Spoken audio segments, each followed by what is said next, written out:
So good afternoon, Dr. Cui. Welcome to join us today. Can you start by introduce yourself a bit? Hi, thanks for having me here. My name is Wei Cui. I'm a lecturer at the economics department. I'm teaching Econ 0016, macroeconomic theory and policy. And my research area is on macroeconomics with frictional financial market and with a focus on monetary fiscal policy interactions.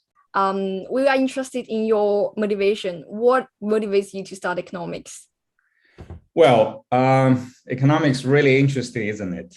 I would say it's, we start from a set of basic assumptions, which may or may not be wrong, gets a lot of implications for human behaviors and the conduct of policy makings.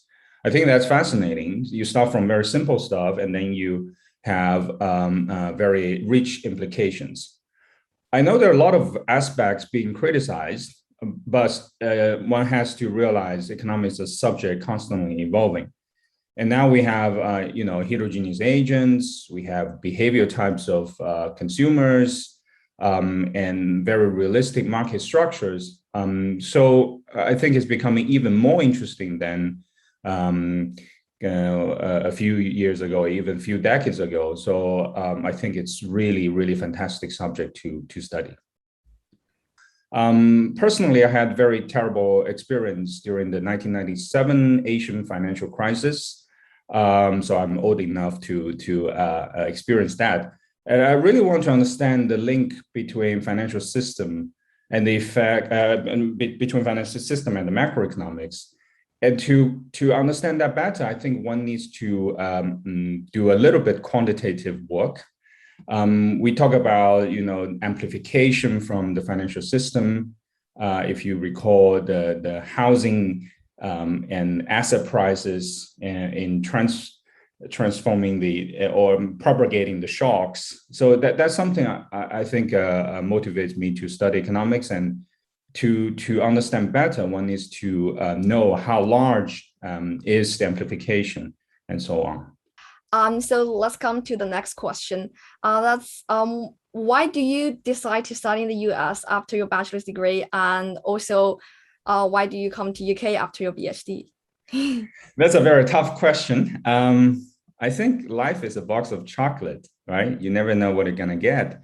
I did not plan in advance, just something that matches my interests, and then I go ahead. For example, I chose a graduate school in the US that is very strong in macro and finance. Again, going back to my personal experience, I would like to understand better the impact of financial crisis. So that graduate school was a perfect match. And the research center I worked in during the graduate school time was actually established by the then Federal Reserve Chairman, Ben Bernanke. And that was kind of a fascinating place to work with people who have, kind of the financial system in mind on macro economics. So now we want to ask, if you were not an economic lecturer now, what do you think you would do? Yeah, that's off equilibrium discussion. Okay, so I try my best. I probably want to be an archaeologist. Wow. Why? So I think macroeconomists use time series to study history, but archaeologists do something different to study history. They use artifacts, maybe features, to learn how people lived in specific times and places.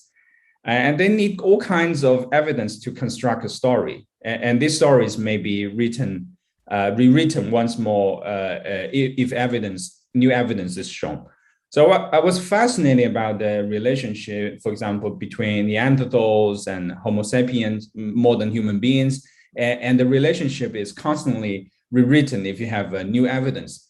The reason I mentioned this is it's like macroeconomics. All right, you have time series data, you have cross-sectional data, and the more data you have new stories, and you will perhaps learn even more about human society and human behaviors. Mhm. So if I'm not an economist, I would do something similar, but still study history. Let's move to the next question. That's what's the most memorable comments you get from your students? Yeah, that's an interesting part as well. Also, I think that's related to kind of the nice thing of being a lecturer, right? You get good feedback, sometimes very constructive feedback as well, to ask you to reorganize the module. That's very helpful. Yeah, thanks for that. So I'll be very brief here.